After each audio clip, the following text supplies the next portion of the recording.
بسم اللہ الرحمن الرحیم۔ السلام علیکم۔ میرا نام ہے فرقان قریشی، اور آج ہم آسمان میں اڑنے والی نامعلوم چیزوں یعنی UFOs کے متعلق اپنی گفتگو کو انشاءاللہ کمپلیٹ کریں گے۔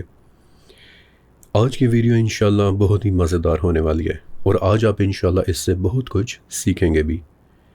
اس ویڈیو کے پارٹ 1 میں ہم نے دیکھا تھا کہ UFOs کو لے کر 7 بڑے سوالات ایسے ہیں کہ جو ہم میں سے تقریباً ہر ایک کے ذہن میں آتے ہیں۔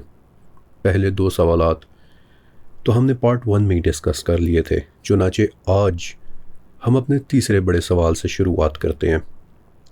لیکن کچھ بھی شروع کرنے سے پہلے ہمیشہ کی طرح میرے پیارے نبی، آخری نبی حضرت محمد صلی اللہ علیہ وآلہ وسلم پر لاکھوں کروڑوں درود و سلام، اور میری دعا ہے کہ اللہ تعالیٰ مجھے، آپ کو، تمام معصوم بچوں، بے زبان جانوروں اور ہمارے گھروں میں اگے پودوں، درختوں اور ان پر بیٹھنے والے پرندوں کو اپنی حفاظت میں رکھے، آمین۔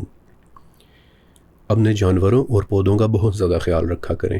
جب حضرت ارمیا علیہ السلام پر بنی اسرائیل کے متعلق عذاب کی وہ وعید آئی تھی کہ جسے سن کر آپ رو پڑے تھے، تو اس وعید میں ایک بات یہ بھی تھی کہ بنی اسرائیل کے لیے زمین سے کچھ نہیں اگے گا، اور اگر کچھ اگا بھی تو وہ صرف ان کے جانوروں کی وجہ سے ہوگا، یعنی عذاب کا مستحق ہونے کے باوجود بھی جانوروں کی وجہ سے ان کے لیے تھوڑی سی نرمی ہو گئی۔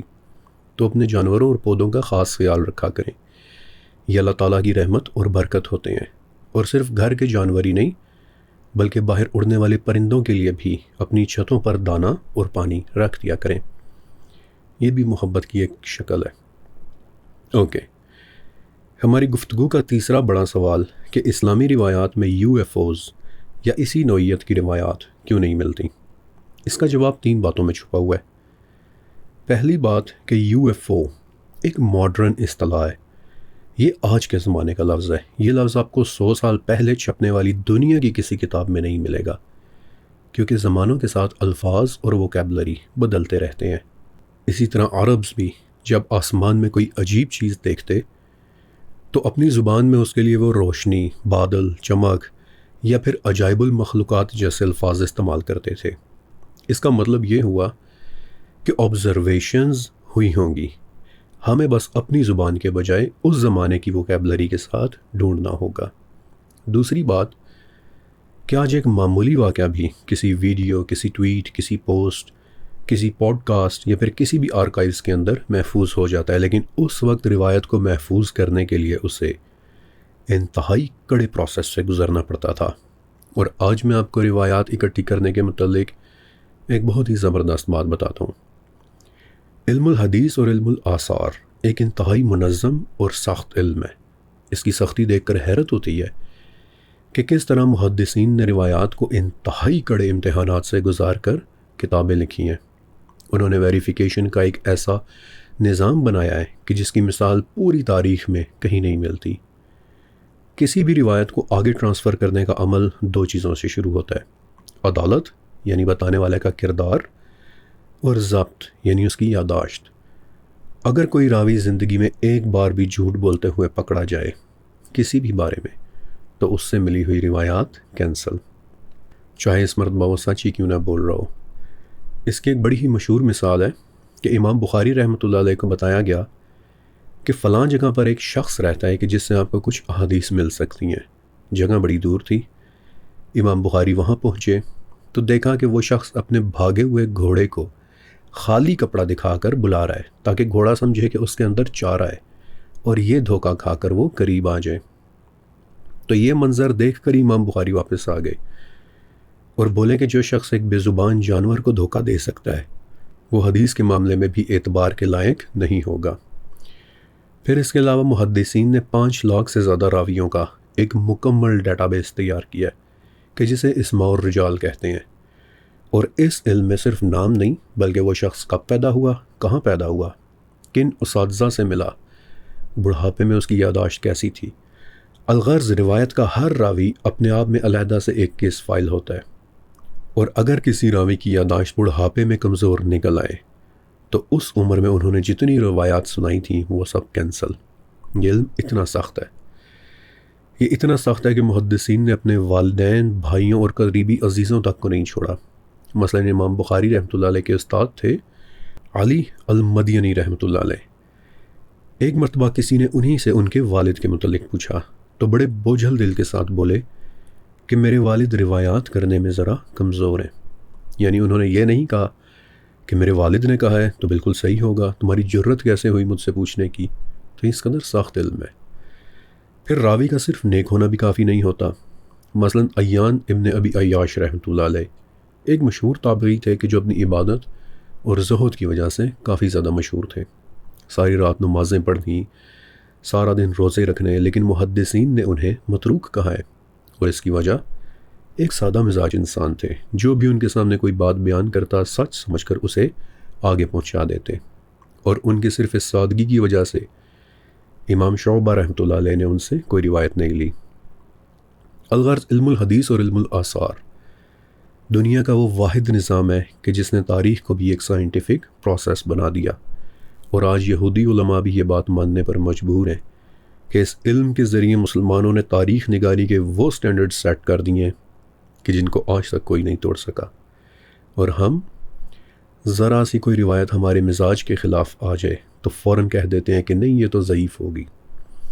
یہ کتنی زیادتی ہے ان لوگوں کے ساتھ کہ جن کی زندگیاں گزر گئیں صحیح کو ضعیف سے الگ کرتے کرتے۔ میرے پیارے نبی کے صحابہ پر، تابعین پر، تبع تابعین پر، اور ان کی باتوں اور روایات کو موتیوں کی طرح چن چن کر اکٹھا کرنے والے علماء پر ہماری طرف سے لاکھوں سلام۔ لیکن آپ نے دیکھا کہ کوئی بات کتنے کڑے پروسیس سے گزر کر پھر ایک روایت بنتی ہے، اس پر کتنے فلٹرز لگتے ہیں، اور ایسے ہی ایک فلٹر کا نام ہے شاذ، یعنی کوئی ایسی روایت کہ جسے بتانے والا بھلے ہی نیک ہو، معتبر ہو، اس کی یادداشت بھی اچھی ہو، لیکن سوائے اس کی بات کا کوئی اور گواہ نہ ہو، تو اس کی روایت شاذ ہو جاتی ہے، آگے بہت کم ٹرانسفر ہوتی ہے۔ بلکہ کچھ محدثین تو اسے شک کی نظر سے دیکھنے لگ جاتے ہیں، تو بہت ممکن ہے کہ فرسٹ جنریشن مسلمانوں نے بھی آسمان میں رات کے وقت تنہائی میں صحرا کے اندر کئی طرح کے عجیب و غریب مشاہدات کیے ہوں، لیکن چونکہ ان کے پاس زیادہ گواہ نہیں تھے، جیسا کہ اکثر ایسے کیسز میں ہوتا ہے، لہٰذا مین سٹریم روایات میں ان کی بات شامل ہی نہیں ہوئی، اور اسی لیے آج تواریخ اور روایات کی کتابوں میں UFOs جیسے واقعات کی روایات بہت کم ملتی ہیں۔ مشاہدات ہوئے ضرور ہوں گے، لیکن شاذ کے فلٹر نے انہیں مین سٹریم روایات میں شامل ہونے ہی نہیں دیا۔ پھر بھی جہاں محدثین نے سختی دکھائی ہے، وہیں امام طبری، المسعودی اور ابن کثیر رحمۃ اللہ علیہم جیسے مورخین نے نرمی بھی دکھائی ہے، اور کچھ UFOs یا پھر ان جیسی روایات کتابوں میں پیرانارمل یا پھر عجائب المخلوقات کے باب میں درج کی ہیں۔ مثلا ابو بکر ابن ابی دنیا رحمۃ اللہ علیہ کی ایک کتاب ہے کتاب الحواتف۔ اس کتاب میں وہ ان تمام آوازوں کا ذکر کرتے ہیں کہ جو مکہ اور مدینہ یا پھر جنرلی عرب اور عراق میں لوگوں کو سنائی دیا کرتی تھیں۔ یوں محسوس ہوتا تھا کہ انہیں بولنے والا اڑ رہا ہے لیکن دکھائی نہیں دے رہا۔ لوگ ان آوازوں کا پیچھا کرتے کہ شاید پہاڑ کے پیچھے کوئی چھپا ہوا ہوگا، لیکن وہ آواز ایک جگہ سے ختم ہو کر دوسری جگہ سے بلند ہونے لگتی، اور یوں لگتا تھا کہ جیسے جس چیز کی وہ آواز ہے وہ چیز ہوا میں معلق ہو کر اڑ رہی ہے، مگر اپنی زبان میں وہ لوگ اسے ایک UFO نہیں بلکہ عجائب المخلوقات کہتے تھے۔ البدایہ و نہایہ میں البتہ ایک بہت ہی ڈائریکٹ واقعہ مل جاتا ہے، اور یہ وہ واقعہ ہے کہ جس کو میں کبھی نہیں بھول سکتا، کیونکہ اس واقعے کا ریفرنس ڈھونڈنے میں مجھے ایک مرتبہ 9.5 گھنٹے لگ گئے تھے، 6 گھنٹے تک ایک دن اور 3.5 گھنٹے تک دوسرے دن ڈھونڈتا رہا تھا، اور اس کے بعد مجھے یہ ریفرنس ایسا یاد ہوا کہ آج اس کا پیراگراف نمبر بھی مجھے ازبر ہو چکا ہے۔ بہرحال اس روایت میں حضرت عبداللہ ابن عباس رضی اللہ تعالیٰ عنہ بتاتے ہیں کہ ایک دن ایک شخص نبی علیہ السلام کی خدمت میں حاضر ہوا اور آپ سے عرض کرنے لگا کہ یا رسول اللہ صلی اللہ علیہ وسلم، میں نے آسمان سے ایک عجیب شے کو اترتے اور اسے اپنی طرف آتے دیکھا ہے، اور میرے دل میں ایک خواہش پیدا ہوئی کہ میں اس کے ساتھ باتیں کروں، لیکن پھر فوراً ہی میں نے اس خیال کو اپنے دل سے نکال کر اپنے اوپر قابو پا لیا۔ ابن عباس رضی اللہ تعالیٰ عنہ بتاتے ہیں کہ صاف دکھائی دے رہا تھا کہ وہ شخص نبی علیہ السلام سے اس چیز کے متعلق مزید جاننا چاہ رہا ہے، وہ آپ سے دریافت کرنا چاہ رہا ہے، لیکن آپ صلی اللہ علیہ وسلم نے اسے صرف اتنا جواب دیا کہ اللہ اکبر، اللہ کا شکر ہے کہ اس نے تمہارے دل سے اس کے ساتھ بات کرنے کے وسوسے کو دور فرما دیا۔ اب 2 منٹ کے لیے رکیں اور ذرا اس روایت کے اوپر غور کریں۔ نیچرلی وہ کوئی پرندہ تو نہیں تھا، ورنہ اس شخص کو پتہ ہوتا کہ یہ ایک پرندہ ہے، اور وہ کبھی یہ نہ کہتا کہ آسمان سے ایک عجیب شے نیچے اتر رہی تھی۔ پھر وہ چیز یقیناً ایسی تھی کہ جسے دیکھ کر اس شخص کو لگا کہ یہ بول بھی سکتی ہے، اسی لیے انہوں نے کہا کہ میرا دل کیا کہ میں اس کے ساتھ باتیں کروں۔ اور ظاہر ہے کہ وہ دیکھنے میں بھی اتنی خوفناک نہیں تھی، ورنہ اگر وہ اتنی خوفناک ہوتی تو کبھی بھی ان کا دل اس کے ساتھ باتیں کرنے کے لیے نہ چاہ رہا ہوتا، اور ڈیفینیٹلی وہ کوئی زمینی مخلوق بھی نہیں تھی، کیونکہ انہوں نے اسے آسمان سے اترتے دیکھا تھا۔ اس واقعے کو آج اگر ہم اپنی زبان میں بیان کریں تو یہ واقعہ 100% اڑتی ہوئی ایک نامعلوم شے یا پھر ایک کلاسک UFO کیس کی کیٹیگری کے اندر فال کرے گا۔ روایات موجود ہیں، ہمیں بس انہیں عجائب المخلوقات کی کیٹیگری کے اندر ڈھونڈنا ہوگا۔ اور اب ایک بہت ہی اہم سوال کہ اسلام ان UFOs کے متعلق کیا کہتا ہے۔ دیکھیے، عام طور پر لوگ زیادہ تر جنات، انسان، شیاطین اور فرشتوں تک گفتگو کرتے ہیں اور کہتے ہیں کہ ان 4 کے علاوہ اگر کوئی مخلوق ہوتی تو قرآن و حدیث کے اندر ان کا ذکر ضرور مل جاتا۔ اس کے جواب میں آج کل ایک سرٹن آیت بہت زیادہ ڈسکس کی جا رہی ہے۔ کافی سارے ریسرچرز اس آیت کو شیئر کر رہے ہیں، کوٹ کر رہے ہیں۔ یہ آیت سورہ شعراء کی آیت نمبر 29 ہے کہ اس کی نشانیوں میں سے ہے آسمانوں اور زمین کی پیدائش بھی، اور وہ دابہ بھی کہ جو اس نے ان دونوں کے اندر پھیلا دیے ہیں۔ بہت زبردست آیت ہے، کیونکہ یہ زمین کے علاوہ آسمانوں میں پھیلے ہوئے دابات کی طرف بھی اشارہ کرتی ہے۔ دابہ کسے کہتے ہیں؟ کوئی بھی ایسی بایولوجیکل مخلوق کہ جس کا ایک جسم ہو، کہ جو یا تو تیرتی ہو یا رینگتی ہو یا پھر چلتی ہو یا پھر اڑتی ہو، اور کھاتی اور پیتی بھی ہو۔ چنانچہ فرشتے تو یہ ہو نہیں سکتے، کیونکہ نہ تو وہ کھاتے پیتے ہیں اور نہ ہی ایک مادی جسم رکھتے ہیں۔ یہ پرندے بھی نہیں ہو سکتے، کیونکہ آیت ان کے ایک سے زیادہ آسمانوں میں پھیلے ہوئے ہونے کی بات کر رہی ہے۔ لہٰذا اس کا صاف مطلب ہے کہ آسمانوں میں پھیلے ہوئے دابات، یعنی دوسرے آسمانوں اور زمینوں میں رہنے والی جاندار مخلوقات۔ اور اسی آیت کا آخری حصہ ہے کہ وہ اس پر بھی قادر ہے کہ جب چاہے انہیں جمع کر دے، یعنی اگر اللہ چاہے تو ان کے ساتھ ہمارا آمنا سامنا بھی ہو سکتا ہے، ہم جمع بھی ہو سکتے ہیں۔ آج سے 500 سال پہلے تک اسپین کے ساحل پر کھڑا ہونے والا شخص یہ سمجھتا تھا کہ بس یہی دنیا کا آخری کنارہ ہے، اس کے آگے بحر لامحدود ہے۔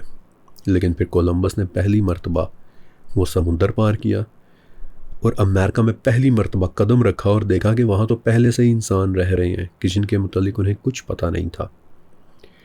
تو کون جانے کہ اس وقت کائنات کے دور دراز کے علاقوں اور آسمانوں میں اور کون کون سے جاندار رہ رہے ہوں گے۔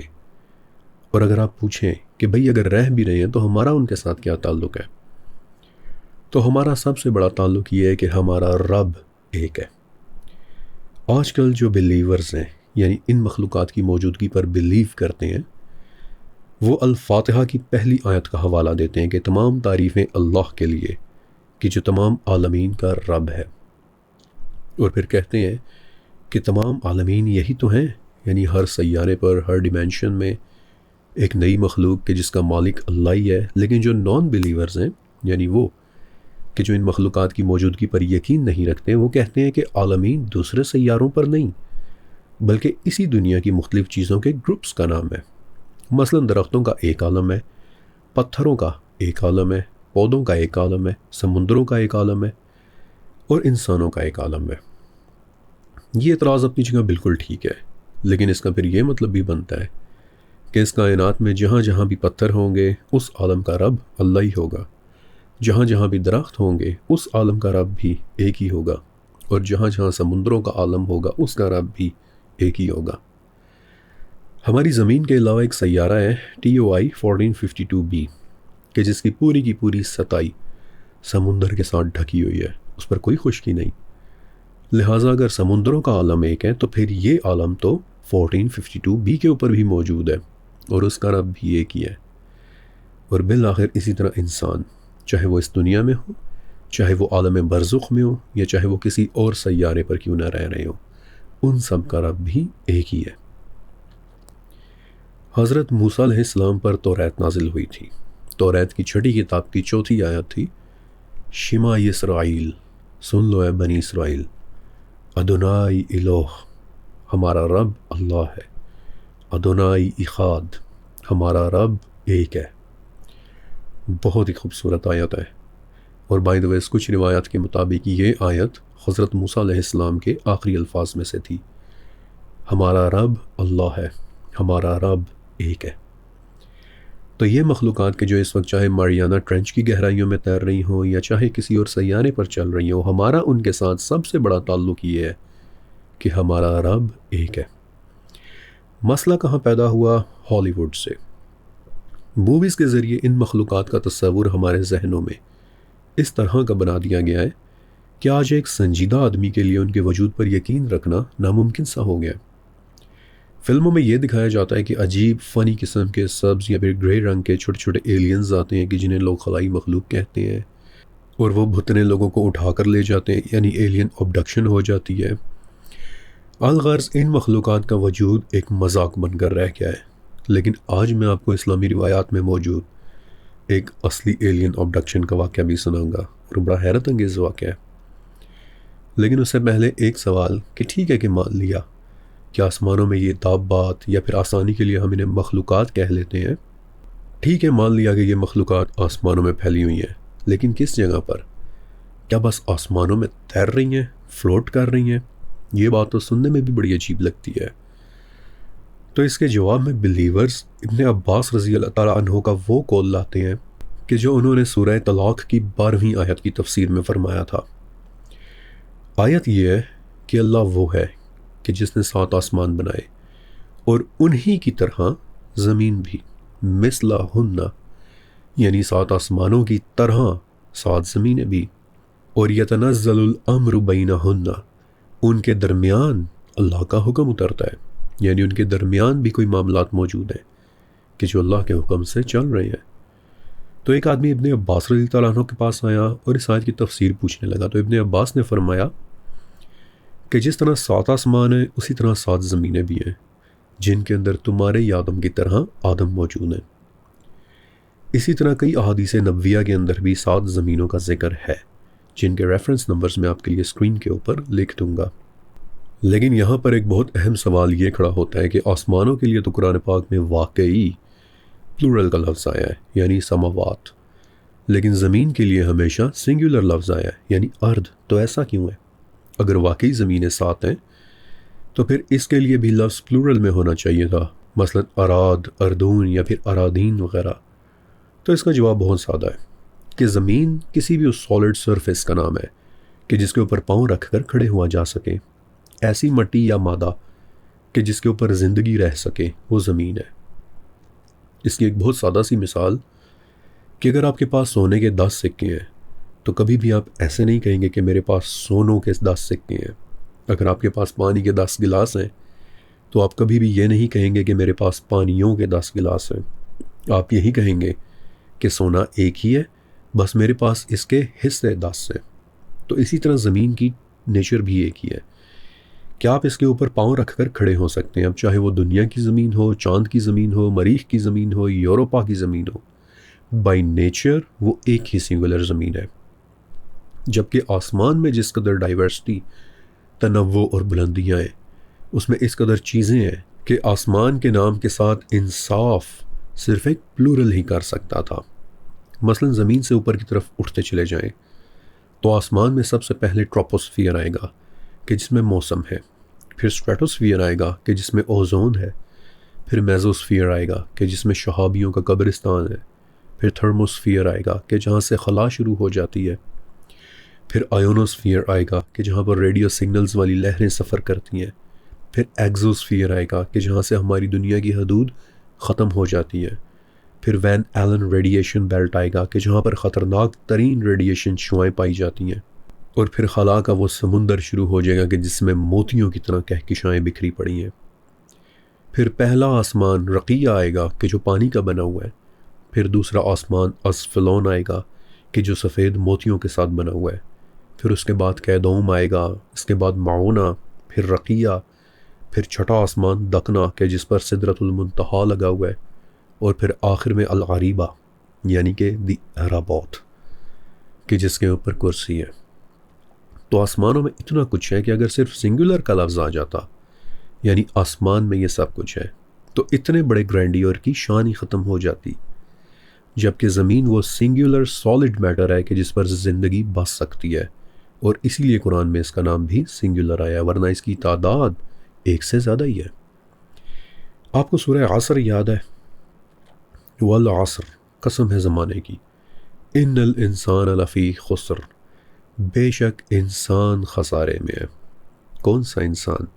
یہ تو سنگولر کا صیغہ ہے، کوئی ایک انسان نہیں، بلکہ بے شک یہ لفظ سنگولر کا ہے، لیکن اس کا اطلاق اربوں کھربوں انسانوں کے اوپر ہوتا ہے۔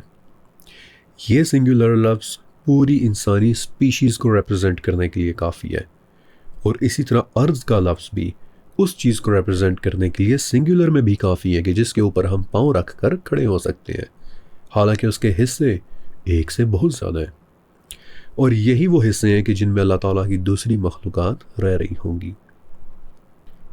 النحل کی 8ویں آیت ہے جس میں اللہ تعالیٰ ان چیزوں کا ذکر فرماتا ہے کہ جنہیں ہم جانتے ہیں، یعنی گھوڑے، خچر اور گدھے وغیرہ، لیکن پھر فرماتا ہے کہ وہ انہیں بھی پیدا کرتا ہے کہ جنہیں تم نہیں جانتے۔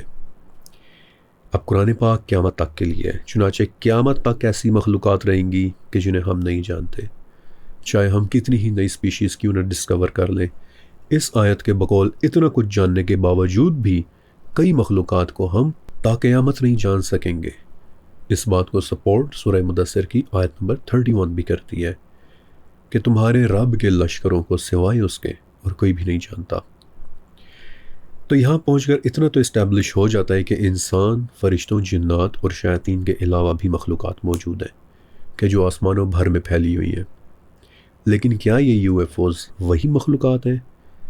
اس پوائنٹ سے آگے ہم حقائق سے زیادہ ہائپوتھیسس کی دنیا میں داخل ہو جاتے ہیں، اس لیے ہم انہیں ڈسکس ضرور کریں گے، لیکن بہت احتیاط کے ساتھ کہ کہیں ہم جوش میں آ کر اسپیکولیٹ نہ کرنے لگ جائیں۔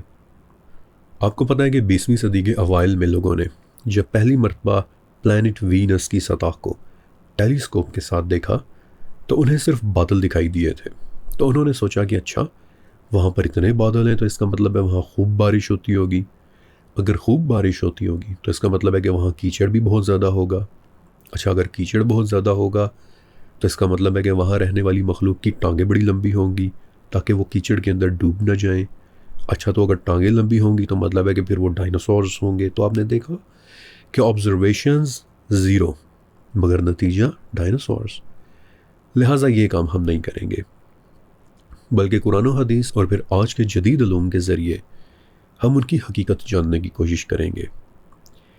پہلی بات کہ جو آپ کو اکثر ریسرچرز کہتے ملیں گے کہ یو ایف اوز دراصل خاص قسم کے جنات ہوتے ہیں۔ سورہ جن اور سورہ رحمان میں بڑا ہی واضح ذکر ہے کہ جنات آسمانوں کی بلندیوں تک پرواز کرنے کی طاقت رکھتے ہیں۔ تو ایک اینگل یہ ہو سکتا ہے کہ یو ایف اوز کسی خاص طرح کے جنات ہوں اور آسمان کے کسی دروازے سے کہ جن کا ذکر قرآن پاک میں بار بار ہے، مثلاً یہ کہ اگر ہم ان پر آسمان کا کوئی دروازہ کھول دیں اور یہ اس میں چڑھنے بھی لگ جائیں تو بھی یہ یہی کہیں گے کہ ہماری تو نظر ماری گئی ہے۔ اس آیت سے پتہ چل جاتا ہے کہ اللہ تعالیٰ کے اذن سے ان دروازوں کے ذریعے آمد و رفت ممکن ہو بھی سکتی ہے۔ چنانچہ ایک تھیوری تو یہ ہو گئی کہ وہ کسی قسم کے جنات ہو سکتے ہیں، لیکن ایک سوال کہ جب کوئی ویسل بلوئر یہ دعویٰ کرتا ہے کہ ایریا 51 میں امریکن حکومت نے ایک ایلین کی لاش رکھی ہوئی ہے کہ جس پر وہ تجربات کر رہے ہیں، تو فوراً سے ہمارا دماغ اس دعوے کے ساتھ ریزونیٹ کرنے سے انکار کر دیتا ہے کہ بھئی یہ کیسی فلمی سی باتیں ہیں، یہ تو تم کسی فکشن فلم کا اسکرپٹ سنانے لگ گئے ہو۔ لیکن سچ کہوں تو اس الجھن کا بھی ایک جواب ممکن ہو سکتا ہے۔ غزوہ خندق کا واقعہ چل رہا تھا کہ ایک صحابی رسول نے کہ جن کی نئی نویلی شادی ہوئی تھی، رسول اللہ صلی اللہ علیہ وسلم سے اجازت طلب کی کہ یا رسول اللہ اگر آپ اجازت دیں تو میں گھر کا ایک چکر لگاؤں۔ آپ نے فرمایا کہ چلے جاؤ، لیکن اپنے ہتھیار ساتھ لے جانا کیونکہ جنگ کے دن چل رہے تھے۔ تو آپ علیہ السلام نے انہیں ایک سیفٹی میجر کے طور پر ہتھیار لے جانے کا حکم دیا۔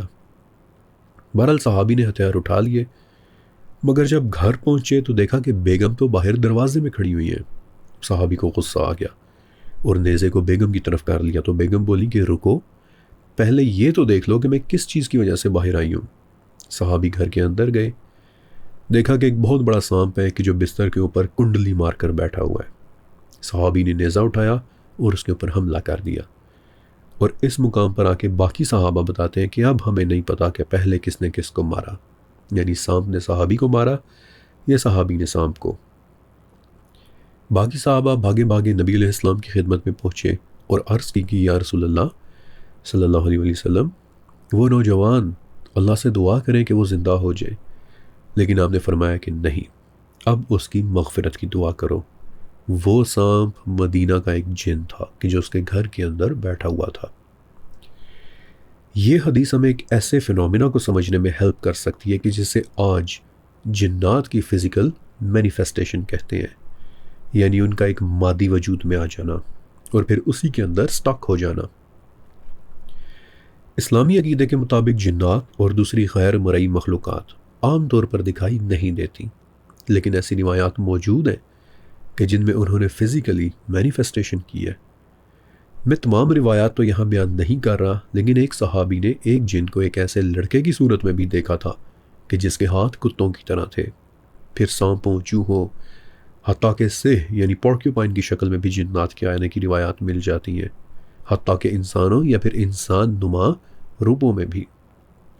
تو جب کوئی غیر مرئی مخلوق اپنے آپ کو ایک فزیکل وجود میں مینیفیسٹ کر لے تو پھر اس پر قوانین بھی ہماری مادی دنیا کے لاگو ہوں گے۔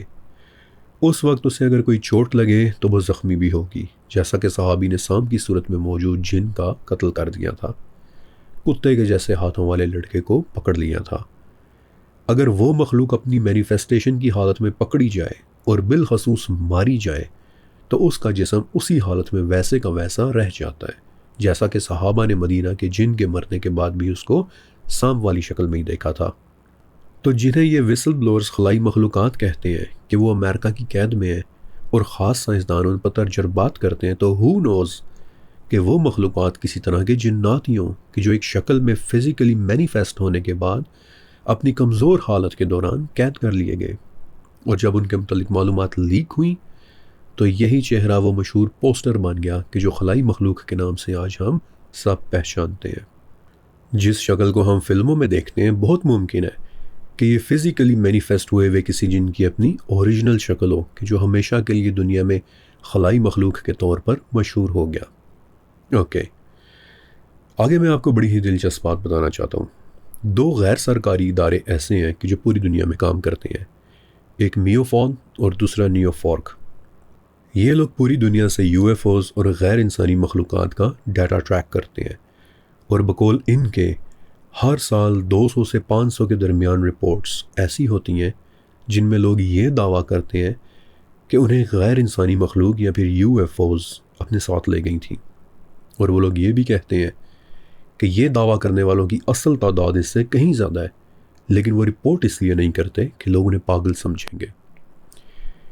ان دعوے داروں کا کہنا یہ ہوتا ہے کہ کوئی غیر انسانی مخلوق کچھ دیر، کچھ دن یا پھر کچھ ہفتوں کے لیے انہیں اپنے ساتھ لے گئی تھی، اور اس تجربے کے لیے جو لفظ وہ لوگ استعمال کرتے ہیں اسے دی ایلین ابڈکشن کہتے ہیں، یعنی ایلینز کے ہاتھوں اغوا ہو جانا۔ اور اب میں آپ کو اسلامی تاریخ سے ایلین ابڈکشن کے متعلق ایک بہت ہی حیرت انگیز واقعہ سنانے والا ہوں۔ حضرت علی ابن ابی طالب رضی اللہ تعالیٰ عنہ کے اسٹوڈنٹس میں سے ایک اسٹوڈنٹ کا نام تھا امام شعبی رحمۃ اللہ علیہ۔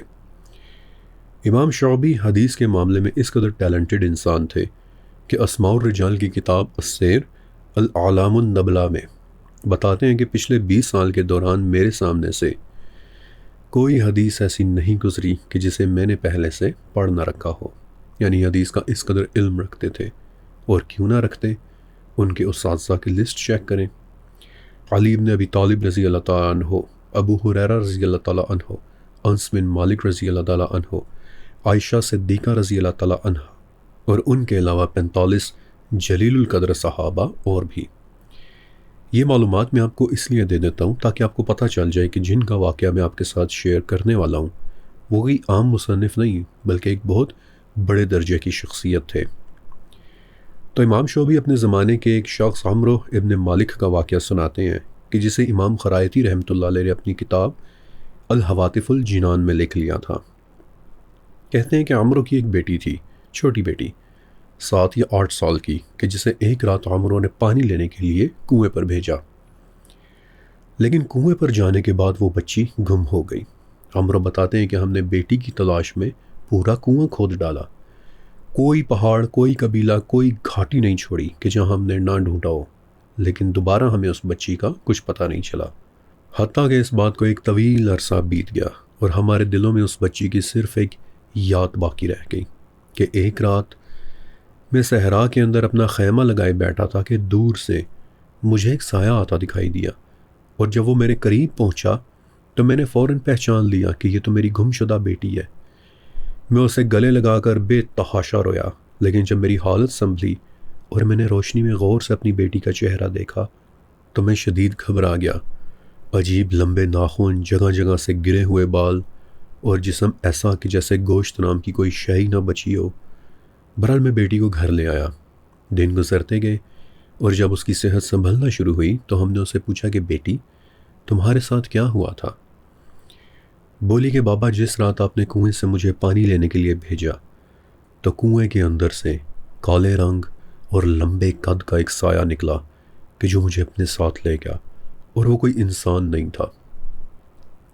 ان تمام سالوں کے دوران اس سائے نے مجھے اپنے پاس رکھا، لیکن باخدا اس نے کبھی مجھ سے کوئی نازیبہ حرکت نہیں کی۔ لیکن ایک روز اسی جیسے کسی اور گروہ کے ساتھ اس کی گھمسان لڑائی ہو گئی، اور جس سائے کے پاس میں تھی اس نے منت مانی کہ اگر وہ یہ لڑائی جیت گیا تو وہ مجھے واپس میرے گھر پہنچا دے گا، اور اس طرح میں بالآخر اپنے گھر آئی ہوں۔ عمرو کہتے ہیں کہ ہم نے کچھ باتیں یقین کے ساتھ سنی اور کچھ بے یقینی کے ساتھ، اور فیصلہ کیا کہ آج کے بعد اس بارے میں کوئی بات نہیں ہوگی۔ تندرست ہو جانے کے بعد انہوں نے اس بچی کی شادی بھی کی تھی، اور شادی کے بعد بھی ایک بڑی حیرت انگیز بات ہوئی تھی، لیکن پھر یہ قصہ بہت طویل ہو جائے گی۔ بٹ دا پوائنٹ از کہ آج اس دنیا میں ہر روز 5 سے 10 ہزار لوگ لاپتہ ہوتے ہیں۔ یہ تعداد اتنی زیادہ ہے کہ انسان دہل جاتا ہے، اور یہ رپورٹڈ تعداد ہے۔ اصل میں کتنے لوگ لاپتہ ہوتے ہیں یہ تو شاید کوئی بھی نہیں جانتا۔ کچھ لوگ کچھ گھنٹوں، کچھ لوگ کچھ دنوں، اور کچھ لوگ کچھ ہفتوں کے بعد واپس آ جاتے ہیں، لیکن کچھ لوگوں کا تو ساری زندگی نہیں پتہ چل پاتا۔ ان میں سے کتنوں کے ساتھ عمرو بن مالک کی بیٹی جیسے واقعات ہوتے ہوں گے، وی کین اونلی امیجن۔ لیکن اگر اس واقعے کو آج کی زبان میں دیکھا جائے تو لوگ آج اسے ایک کلاسک ایلین ابڈکشن کے واقعے کے طور پر ہی دیکھیں گے۔ پھر جاپان میں مینیفیسٹ ہونے والی وہ لڑکی جس کا میں نے آپ کو پچھلی قسط میں بتایا تھا، اتسورو نے، ہو نوز کہ وہ بھی کوئی جنایا ہو کہ جو اس وقت ایک مادی حالت میں اپنے کسی راکب کے ذریعے سفر کرتی جاپنیز مچھروں کے ہتھے چڑھ گئی۔ جو فائلز ابھی پینٹاگون نے ریلیز کی ہیں ان میں سے ایک ویڈیو ہے جس کا فائل نمبر ہے پرسو 2026 NVR 011۔ اس ویڈیو کو انڈین اوشن میں نیوی کے ایک جہاز نے ریکارڈ کیا تھا، اور اس ویڈیو میں ایک چیز 20,000 فٹ کی بلندی سے 500 ناٹس کی سپیڈ پر، یعنی تقریباً 1000 کلومیٹر فی گھنٹہ کی سپیڈ پر نیچے آتی ہے، اور بغیر کسی سپلیش کے بحر ہند کی گہرائیوں میں غرق ہو جاتی ہے، بغیر کسی سپلیش کے، بغیر کسی چھپاکے کے، اور یہ رفتار کسی بھی معلوم ڈائیونگ مشین سے کہیں زیادہ ہے۔ اور فائل میں اس چیز کو ایک UFO کہا گیا ہے، لیکن ہو نوز کہ یہ کسی قسم کے جنات کی کوئی نسل ہو، کیونکہ ویڈیو میں پانی کے اندر کوئی سپلیش نہیں ہوتا، جس کا مطلب یہ ہے کہ نظر آنے کی حد تک تو وہ مینیفیسٹ ہوئی تھی، لیکن سفر وہ اسی انرجی سٹیٹ میں کر رہی تھی کہ جس کے ساتھ جنات کی تخلیق ہوئی ہے۔ اسی طرح ریلیز ہونے والی ایک اور فائل ہے LID 077، جس میں ایمیزون جنگلات کے اوپر سروے کے لیے ایک ڈرون سفر کر رہا ہے کہ اچانک اس کا ریڈار دیکھتا ہے کہ ماک 10 کی سپیڈ کے اوپر کوئی چمکیلی چیز تیزی کے ساتھ اس کے نیچے سے گزری ہے۔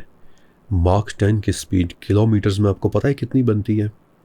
12,500 کلومیٹر پر آور۔ ہمارا کوئی جہاز اس سپیڈ کے اوپر سفر نہیں کر سکتا۔ ناسا کا X-43A ضرور ہے کہ جس نے ماک 9.6 کا ریکارڈ بنایا ہوا ہے، لیکن یہ X-43 ہو بھی نہیں سکتا۔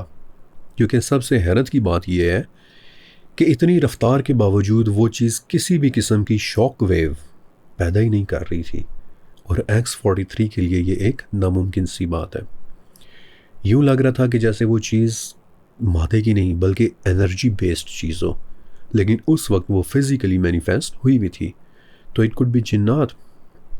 لیکن ایک تھیوری اور بھی ہے کہ جو میں نے آپ کے ساتھ حیرت کے دروازے سیریز میں شیئر کی تھی، اس وقت ہم نے اس تھیوری کے اوپر کافی تفصیل کے ساتھ گفتگو کی تھی، لیکن آج میں مختصراً اور آسان ترین الفاظ میں آپ کو سمجھاتا ہوں۔ قرآن پاک میں جب اللہ تعالیٰ نے انسان کی تخلیق کا ذکر کیا تو اسے مٹی سے پیدا کرنے کا ذکر فرمایا ہے۔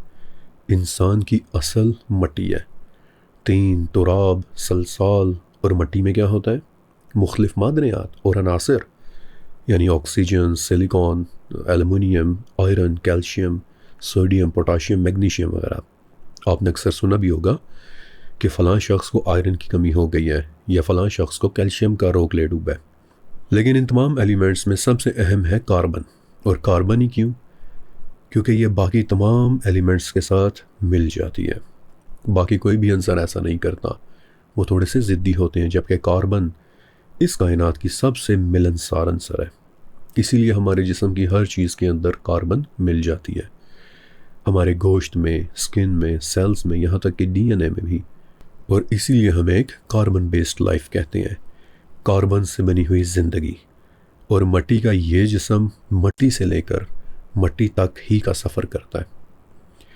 میری بہت ہی پسندیدہ آیت ہے، منہا خلقناکم، اسی مٹی سے ہم نے تمہیں پیدا کیا، وفیہا نعیدکم، اسی مٹی میں ہم تمہیں لوٹائیں گے، ومنہا نخرجکم تارۃ اخری، اور اسی مٹی سے ہم تمہیں دوبارہ نکال کر کھڑا کریں گے۔ انسان مٹی کی تخلیق ہے، ایک کاربن بیسڈ لائف۔ لیکن کاربن کے بعد اگر کوئی دوسری چیز ایسی ہے جو کاربن ہی کی طرح زندگی کی بنیاد رکھ سکتی ہے تو وہ سلیکون ہے، چمکتی ہوئی ایک دھات کے جس کی خصوصیات بالکل کاربن کی جیسی ہوتی ہیں۔ بلکہ بعض سائنسدان تو کاربن اور سلیکون کو کیمیکل ٹوئنز بھی کہہ دیتے ہیں۔ تو دوسری تھیوری یہ ہے کہ یو ایف اوز کسی قسم کی سلیکون بیسڈ لائف ہو سکتی ہیں کہ جو آسمان کے کسی دروازے سے نکل کر کچھ دیر کے لیے یہاں بھٹک آتی ہیں، اور بہت ممکن ہے کہ یہی وہ چمکتی ہوئی ڈھالیں، چمکتے ہوئے اسفیئرز اور چمکتی ہوئی سلنڈر نما مخلوقات ہوں کہ جنہیں تھرو دا ہسٹری لوگوں نے آسمانوں میں ظاہر ہوتے ہوئے وٹنس کیا ہے۔ غور کریں کہ اکثر یہ چیزیں ہزاروں کلومیٹرز فی گھنٹہ کی رفتار پر اڑتے دیکھی گئی ہیں۔ اس سپیڈ پر کاربن بیسڈ لائف، یعنی ہماری طرح گوشت پوشت کی کوئی بھی چیز اڑے تو اس کے پرخچے اڑ جائیں گے۔ لیکن اگر سلیکون بیسڈ مخلوق اس سپیڈ پر اڑے کہ جس کا پورا ڈھانچہ ہی ایک بائیو میکینیکل ڈھانچہ ہے، تو وہ اس سپیڈ پر پیدا ہونے والے جی فورس کو بہت آسانی کے ساتھ برداشت کر سکے گی۔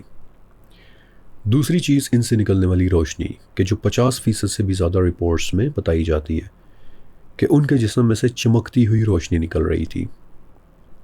اکثر دیکھا گیا ہے کہ یہ یو ایف اوز رنگ بدلتی ہیں، چمکتی ہیں، جیسا کہ پچھلی قسط میں تہران والے پائلٹس نے دیکھا تھا۔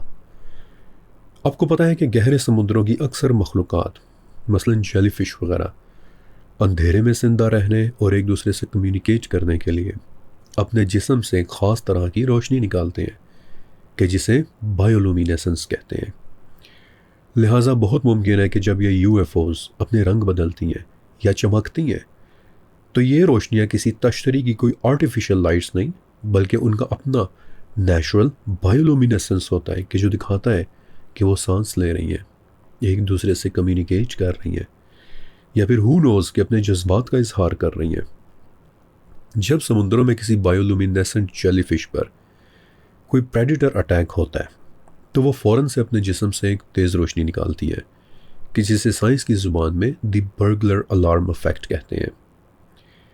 اس روشنی کا مقصد قریب موجود بڑے شکاریوں کو اٹریکٹ کرنا ہوتا ہے تاکہ وہ حملہ کرنے والے چھوٹے شکاری کو کھا جائیں اور جیلی فش کی جان بچ جائے۔ پھر کچھ بائیولومینیسنٹ جاندار، مثلاً ہمبولڈ سکویڈ، جب غصے میں ہوتے ہیں تو اپنے ایگریشن کا اظہار وہ تیزی کے ساتھ سرخ اور سفید رنگ چمکا کر کرتے ہیں کہ جو چمکتی ہوئی روشنیوں کی ایک فلیش لگتا ہے۔ بلکہ سب سے آسان مثال، جگنو جب ایک اندھیری رات میں خاص ردھم اور رفتار کے ساتھ جگنو فلیش کرتے ہیں تو بیسکلی وہ ایک دوسرے کو اٹریکٹ کر رہے ہوتے ہیں، if you know what I mean۔ تو جب آسمان میں چمکتی ہوئی کوئی UFO دکھائی دیتی ہے کہ جس سے روشنی نکل رہی ہے تو وہ ان کا موڈ یا ریئیکشن ہو سکتا ہے۔ وہ اپنے قریب کسی پائلٹ کو آتا دیکھتی ہیں تو ان کی چمک بڑھ جاتی ہے کہ جو ان کا دی برگلر الارم افیکٹ ہو سکتی ہے، اپنے علاوہ ایک دوسری مخلوق کو آتا دیکھ کر ان کا رسپانس ہو سکتی ہے۔ میں آپ کو ایک اور مثال دیتا ہوں۔ ریلیز ہونے والی فائلز میں سے فائل نمبر COM 141، یہ واقعہ اٹلانٹک اوشن کے اوپر ایک کمرشل جیٹ کے ساتھ ہوا تھا۔ رپورٹ کے مطابق پائلٹ بتاتا ہے کہ میری کھڑکی کے باہر بالکل ساتھ لمبی سی ایک چمکدار سلنڈر نما چیز اڑ رہی تھی۔ اس فائل کی سب سے حیرت انگیز بات پائلٹ کے یہ الفاظ ہیں کہ جب میں نے بلا ساختہ اپنے جہاز کی بیرونی لائٹس کو بلنک کیا تو جواب میں اس چیز نے بھی اپنے جسم کو کسی قسم کی روشنی کے ساتھ بلنک کیا تھا۔ It's amazing. یہ ایک انٹیلیجنٹ ریسپانس تھا۔ اس چیز کو پتا تھا کہ پائلٹ نے میرے لیے بلنک کیا ہے، چنانچہ ریسپانس نے اس نے بھی پائلٹ کے لیے بلنک کر دیا۔ تو it is a wonderful theory I think کہ وہ کوئی جہاز نہیں بلکہ بذات خود سلیکون بیسڈ جیتی جاگتی مخلوقات ہوں گی۔ پھر ایک اور چیز یاد ہے کہ تہران کے پائلٹ پرویز جعفری نے اپنی رپورٹ میں کیا بتایا تھا کہ جب ہم اس چیز کے قریب پہنچے تو ہمارے جہاز کے الیکٹریکل ایکوپمنٹس کام کرنا چھوڑ گئے تھے۔ ایک ایسی مخلوق کہ جو سلیکون بیسڈ ہو، قدرتی طور پر اس کا پورے کا پورا وجود ہی الیکٹرو میگنیٹک ویوز کو محسوس اور خارج کرے گا، اور اس کی یہی میگنیٹک فیلڈ ہمارے جہازوں کے الیکٹرانک سسٹمز کو جیم کر دیتی ہیں۔ یہ کوئی حملہ نہیں بلکہ ان کی موجودگی کا ایک انیویٹیبل ایفیکٹ ہوتا ہے۔ ہمیشہ سے ہم آسمان پر چمکتی ان چیزوں کو دیکھ کر انہیں خلائی جہاز مانتے رہے ہیں، لیکن کیا معلوم کہ وہ مشین ہو ہی نہ بلکہ زندگی کا ایک روپ ہو، ایک جاندار چمکتی ہوئی اڑتی ہوئی مخلوق کہ جو کسی دروازے سے نکل کر کچھ دیر کے لیے ہماری دنیا میں آ جاتی ہے۔ 2 منٹ کے لیے امیجن کریں کہ آپ 1000 سال پہلے کے صحرا میں کھڑے ہیں اور ایسے ہی آپ کسی چمکتی ہوئی جسم نما چیز کو نیچے اترتے اپنی طرف آتے دیکھ رہے ہیں۔ اب اڑن تشتری یا خلائی جہاز جیسا لفظ تو آپ کے ذہن میں کبھی آ ہی نہیں سکتا، کیونکہ جہاز تو ابھی ایجاد ہی نہیں ہوا۔ جہاز کے کانسیپٹ سے آپ واقف ہی نہیں ہیں، تو نیچرلی جب آپ کسی کو بتائیں گے تو آپ یہی الفاظ استعمال کریں گے کہ آسمان سے ایک عجیب چیز اتر کر نیچے میری طرف آ رہی تھی۔ آگے بڑھتے ہیں۔ اگلا سوال کہ یہ ہوا میں معلق کیسے رہتی ہیں؟ ہر چیز کی طرح اسے بھی نیچے گر جانا چاہیے تھا۔ دیکھیے، ہماری زمین ایک بہت بڑا مقناطیس ہے کہ جو ہر چیز کو نیچے اپنی طرف کھینچ لیتا ہے، لیکن یہ مخلوقات سلیکون بیسڈ ہونے کی وجہ سے اپنے اندر ایک بائیو الیکٹرک کرنٹ دوڑا سکتی ہیں، بالکل اسی طرح جس طرح ہماری دنیا کے دریاؤں میں رہنے والی الیکٹرک ایلز کرتی ہیں۔ الیکٹرک ایلز اپنے جسم کے اندر ایک اتنا طاقتور بائیو الیکٹرک کرنٹ پیدا کرتی ہیں کہ بڑے سے بڑا مگرمچھ بھی ان کے پاس آ کر بے ہوش ہو جاتا ہے۔ تو بہت ممکن ہے کہ یہ مخلوق بھی کسی طرح کے بائیو الیکٹرک کرنٹ کے ذریعے اپنے گرد ایک ایسی فیلڈ پیدا کر لے کہ جو زمین کی میگنیٹک فیلڈ کے اپوزٹ ہو جائے، اور نتیجہ جس طرح میگنیٹ کے اپوزٹ رخ ایک دوسرے کو کھینچنے کے بجائے دور دھکیلتے ہیں، اسی طرح یہ مخلوق بھی اس فیلڈ کو استعمال کرتے ہوئے زمین سے اوپر جب تک چاہے ہوا میں معلق رہ سکتی ہے۔ یہ سب کانسیپٹس کہ جو میں آپ کو بتا رہا ہوں، جن جانوروں کے نام میں آپ کے سامنے لے رہا ہوں، یہ سب حقیقتیں اسی دنیا میں ایگزسٹ کرتے ہیں، اور اسی بیس پر ہم یہ لاجیکل سٹڈی کر رہے ہیں۔ لیکن پھر بھی میرا علم انتہائی محدود ہے، اور اصل حقیقت صرف میرے رب کو معلوم ہے۔ اور اب ہمارا 5واں، 6واں اور 7واں سوال کہ چاہے امریکنز ہوں یا پھر چائنیز یا پھر کوئی بھی بڑی حکومت، وہ اس طرح کے فینومیناز کو چھپاتی کیوں ہیں؟ اب یہ فائلز ریلیز کرنے کا مقصد کیا ہے، اور ان فائلز کے اندر آخر موجود کیا ہے؟ اوکے، ان معاملات کی پردہ پوشی کی کیا وجوہات ہیں؟ کوئی ایک نہیں بلکہ کئی وجوہات ہیں۔ دیکھیے، کسی بھی بڑی حکومت کے لیے اپنے شہریوں کا تحفظ اور ایئر سپیس کی نگرانی اولین ترجیح ہوتی ہے۔ ایسے میں اگر امریکن یا چائنیز حکومت یہ مان لے کہ ہاں جی ہمارے آسمان میں ایسی چیزیں اڑ رہی ہیں کہ جو ماک 10 کی سپیڈ پر سفر کر سکتی ہیں، اور کہ جو ہمارے جہازوں کے الیکٹرانک سسٹمز ان کی ٹیلی میٹری کو جیم کر سکتی ہیں، نہ تو ہم انہیں پکڑ سکتے ہیں اور نہ ہی ان کا پرسوٹ کر سکتے ہیں، تو سوچیں کہ ان ملکوں کی عوام کا ان کی صلاحیت کے اوپر کیا اعتماد رہ جائے گا۔ لہٰذا ہمیشہ بڑے ممالک نے ان چیزوں کی موجودگی سے انکار کیا ہے، like they did with area 51۔ 2013 تک امریکن حکومت نے کبھی مانا ہی نہیں تھا کہ ایریا 51 نامی کوئی جگہ ایگزسٹ کرتی بھی ہے یا نہیں۔ 2013 میں آ کر وہ مانے کہ ہاں ایریا 51 ہے، لیکن آپ کو وہاں جانے کی اجازت نہیں ہے۔ دوسری وجہ کہ اگر ان میں سے کوئی مخلوق بالفرض رشین یا پھر ایریا 51 کے سائنٹسٹس کے ہاتھ لگ جائے تو نیچرلی وہ ان پر تجربات کریں گے، ان کی بائیولوجی یا ٹیکنالوجی یا بائیو ٹیکنالوجی کے اوپر ریسرچ کریں گے تاکہ وہ اسے ویپنائز کر سکیں۔ اس کی غائب ہو جانے والی کیموفلاج ٹیکنالوجی کے ذریعے دشمن کے اوپر ایج حاصل کرنے کی کوشش کریں گے، اور تاریخ گواہ ہے کہ دنیا میں ایسا ہوتا بھی رہا ہے۔ پروجیکٹ مرین میملز، یہ کتنا خفیہ پروجیکٹ تھا کہ کئی سالوں تک لوگ اسے ایک محض افواہی سمجھتے رہے، لیکن اس کے ہونے کی فائلز بھی اب ڈی کلاسیفائی ہو چکی ہیں۔ ہوا یہ کہ امریکن نیوی نے ڈولفنز اور سی لائنز کے اوپر کچھ تجربات کیے تھے۔ ڈولفنز کو اللہ تعالیٰ نے دنیا کا سب سے بہترین سونار سسٹم دیا ہے۔ ان کے دماغ میں لگا قدرتی سونار انسان کے بنائے ہوئے مہنگے ترین فوجی اور نیول ریڈار سے بھی کئی گنا زیادہ پاورفل ہے، اور اس سسٹم کے ذریعے ڈولفنز سمندر میں کبھی بھی کہیں بھی کسی بھی چیز کو ڈھونڈ سکتی ہیں۔ ڈولفن دنیا کا وہ واحد جاندار ہے کہ جو کبھی بھوکا نہیں ملا۔ اپنے سونار کے ذریعے یہ ہمیشہ مچھلیوں کو ڈھونڈ لیتی ہے، چاہے گپ اندھیرا ہی کیوں نہ ہو۔ چنانچہ امریکنز نے سوچا کہ واہ کیا بات ہے، چلو پھر ڈولفنز کو ویپنائز کرتے ہیں تاکہ ہم سوویت یونین کی سمندروں میں چھپی جدید آبدوزوں کو ڈھونڈ لیں۔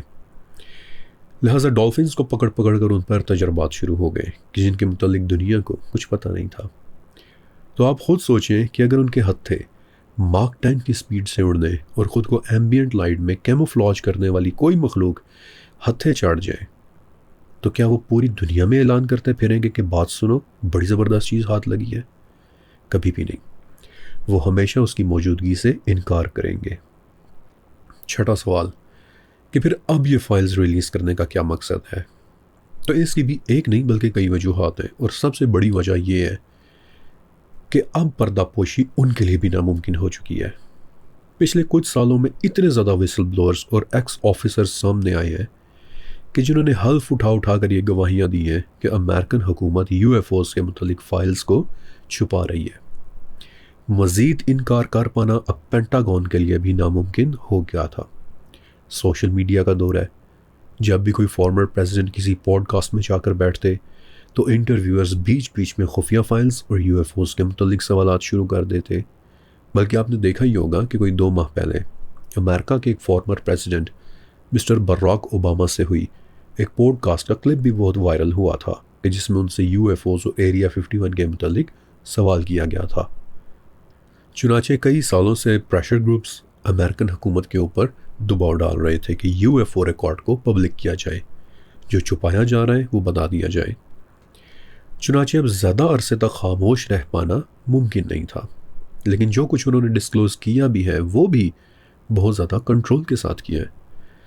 جو 162 فائلز انہوں نے ریلیز کی ہیں، میرے لیے ان کا مطالعہ کسی بھی تھرلر فلم کے اسکرپٹ سے کم نہیں تھا، لیکن ان فائلز کو بھی پینٹاگون نے ہیویلی ریڈیکٹ کیا ہوا ہے، یعنی کئی جگہوں پر کالی سیاہی پھری ہوئی ہے۔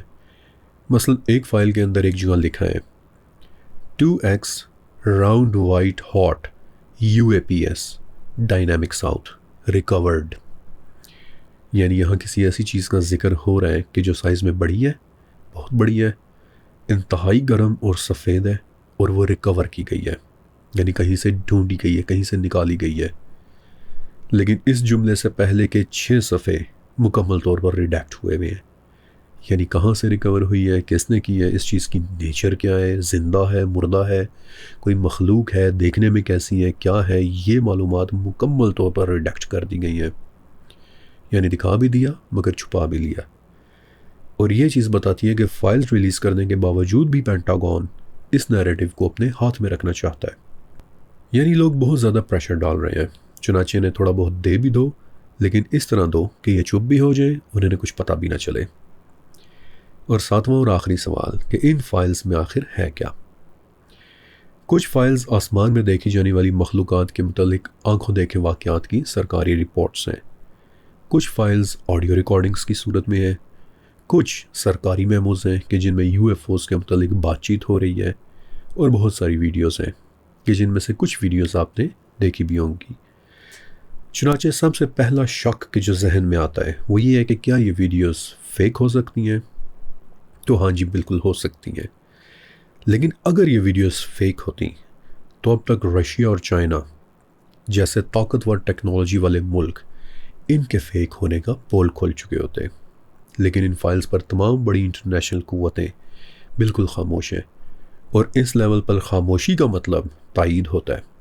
اور پھر سب سے بڑی اور سادہ حقیقت یہ ہے کہ یہ چیزیں کوئی خالی امریکہ تک تو محدود نہیں ہے. روس اور چائنا کے اپنے ریکارڈز بھی یو ایف او واقعات کے ساتھ بھرے پڑے ہیں. تو اگر وہ امریکہ کو جھوٹا بولیں گے تو اپنے بھی ریکارڈز کو انہیں کچرے کے ڈبے میں پھینکنا پڑے گا. وہ یہ نہیں کہہ سکتے کہ صرف ہماری یو ایف او اصلی ہے اور تمہاری اے آئی سے بنی ہوئی ہے. جب آپ کا دشمن اسی بیماری کے متعلق رو رہا ہو کہ جو خود آپ کو بھی لگی ہوئی ہے تو پھر آپ اسے جھوٹا نہیں کہہ سکتے. ہاں، ایک بہت اچھا سوال کہ یہ ویڈیوز زیادہ تر بلری یا پھر بلیک اینڈ وائٹ یا پھر اتنی لو کوالٹی کیوں ہے؟ یہ ایک بہت ویلڈ سوال ہے کہ اگر پینٹاگون کے پاس اتنی ہی ایڈوانس ٹیکنالوجی ہے تو پھر ان ویڈیوز کی کوالٹی اتنی رف کیوں ہے؟ سب سے پہلی وجہ کہ یہ videos iPhone 17 ultra pro max کے ذریعے نہیں بلکہ سینسر کیمرہ سے بنائی گئی ہیں کہ جو ان فائٹر جیٹس کے بالکل آگے ناک کے نیچے یا پھر انڈر بیلی میں لگا ہوتا ہے کہ جو یو ایف اوز کا پیچھا کر رہے ہوتے ہیں. سینسر کیمراز اسپیشلائزڈ کیمراز ہوتے ہیں، جہاں جہاں پائلٹ سر گھماتا ہے یہ بھی وہاں وہاں گھوم جاتے ہیں. ان کا مقصد ٹارگٹ پر لاک کرنا، رات کے اندھیرے میں، دھند میں یا بادلوں میں دیکھ لینا، اور ہوا میں اڑتی ہوئی کسی بھی ہیٹ سگنیچر والی چیز یعنی میزائل سے لے کر یو ایف اوز تک کو دیکھ لینا ہوتا ہے. اسی لیے یہ کیمراز ہمارے فون کیمرہ کی طرح کلرز میں نہیں بلکہ انفراریڈ یا پھر تھرملز میں دیکھتے ہیں. یہ بنے اس طرح ہوتے ہیں کیونکہ ان کا مقصد ہر قسم کے حالات میں ہر قسم کی چیز دیکھنا ہوتا ہے. تو اسی لیے یہ ویڈیوز بلیک اینڈ وائٹ ہیں. دوسری وجہ کہ جو آپ کو شاید تھوڑی سی حیران کن لگے کہ بعض اوقات اس نیچر کی ویڈیوز کو جان بوجھ کر ڈیگریڈ یا پھر لو کوالٹی کر دیا جاتا ہے، اور اس کا مقصد سینسٹیو انفارمیشن کو پروٹیکٹ کرنا. اگر را ڈیٹا ریلیز کر دیا جائے تو پوری دنیا کو پتہ چل جائے گا کہ اچھا ان کے پاس اتنے طاقتور سینسرز بھی ہیں، یہ اتنی دور سے بھی اتنی ہائی ریزولوشن میں دیکھ سکتے ہیں. چنانچہ اپنے سینسرز کی طاقت کو چھپانے کے لیے بھی ان ویڈیوز کی کوالٹی کو بعض اوقات جان بوجھ کر ڈیگریڈ کیا جاتا ہے. اور پھر تیسری وجہ انٹرفیئرنس.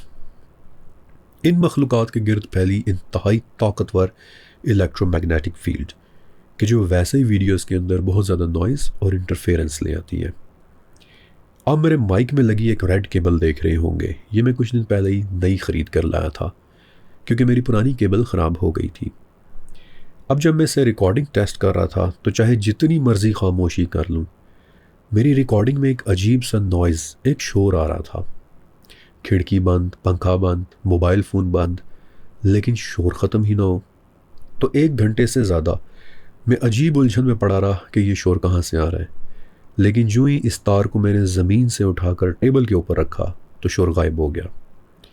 یعنی زمین کے اندر مجھے نہیں پتا کہ کیا، شاید کوئی بجلی یا کوئی بھی انٹرفیئرنس تھی کہ جو میری آواز کے ساتھ ایک عجیب سا شور بھی ریکارڈ کرا رہی تھی. تو اسی طرح ان مخلوقات کے گرد بھی انتہائی طاقتور الیکٹرو میگنیٹک فیلڈز ہوتی ہیں کہ جو کیمرہ سینسر میں بہت زیادہ نوائز یا پھر گرین پیدا کر دیتی ہیں. تو یہ تھی یو ایف اوز جیسے ایک دلچسپ موضوع کے اوپر ہماری مکمل گفتگو. اور اس طویل مگر دلچسپ گفتگو کے بعد ہم ایک ایسے موڑ پر پہنچ چکے ہیں کہ جہاں مزید انکار کر پانا اب بہت مشکل ہو گیا ہے. ہم امریکنز پر شک کر سکتے ہیں، ہو سکتا ہے کہ یہ فائلز انہی کی سیاست کا کوئی حصہ ہو، لیکن یاد رکھیے گا کہ وہ سیاست کے لیے تاریخ کا استعمال تو کر سکتے ہیں لیکن وہ تاریخ کو انوینٹ نہیں کر سکتے۔ ہزاروں سال پرانی وہ تاریخ آج بھی اپنی جگہ موجود ہے کہ جہاں معتبر ترین لوگوں نے ان پراسرار مخلوقات کو آسمانوں میں اڑتے دیکھا ہے۔ یہ کہانی صرف امریکہ کی نہیں، بلکہ فرعون کے زمانے سے لے کر سکندر اعظم تک، حضرت عیسیٰ علیہ السلام کے یروشلم سے لے کر ابن عباس کے اس واقعے تک کہ جب عرب کے ایک شخص نے آسمان سے ایک پراسرار چیز کو نیچے اترتے اور پھر اپنی طرف آتے دیکھا تھا۔ جاپان کی اتسروبنے کی کھوکھلی کشتی سے لے کر چائنا کے ایئرپورٹس تک، ہر دور میں انسانوں نے آسمانوں میں کچھ نہ کچھ ایسا ضرور دیکھا ہے کہ جسے وہ کبھی بھی ایکسپلین نہیں کر سکا۔ اکثر پوسٹس کے ذریعے بھی میں آپ سے پوچھتا رہتا ہوں، اور آپ میں سے سینکڑوں فیملی ممبرز حلفاً بتا رہے ہوتے ہیں کہ ہم نے بھی آسمان میں اڑتی ہوئی ایک عجیب چمکدار چیز دیکھی ہے کہ جو کچھ دیر ہوا میں معلق رہنے کے بعد غائب ہو گئی۔ آج اس وقت ہم علم کے سمندر کے ایک ایسے کنارے پر کھڑے ہیں کہ جہاں مٹی تو بہت اڑ رہی ہے، لیکن اس گرد کے پیچھے چھپی حقیقتیں آہستہ آہستہ اب سامنے آنا شروع ہو گئی ہیں۔ اب یہ ہم پر ہے کہ ہم اسے محض ایک سیاسی دھوکہ کہہ کر نظر انداز کر دیں، یا پھر کھلے دل سے تسلیم کر لیں کہ یہ بھی اللہ تعالیٰ کی پیدا کی ہوئی کوئی مخلوق، کوئی دابہ ہو سکتی ہے کہ جو کبھی کبھار بھولے بھٹکے کسی کھلے دروازے سے نکل کر کچھ دیر کے لیے یہاں ہماری دنیا میں آ جاتی ہے۔ مجھے بہت اچھا لگا اس ٹاپک کے اوپر کام کرنا، کیونکہ اللہ تعالیٰ کی نت نئی مخلوقات دیکھنا مجھے بہت زیادہ پسند ہے۔ امید ہے کہ آپ نے بھی آج بہت کچھ سیکھا ہوگا، اور اگر ہاں تو پلیز دو کام آپ ضرور کر دیجئے گا۔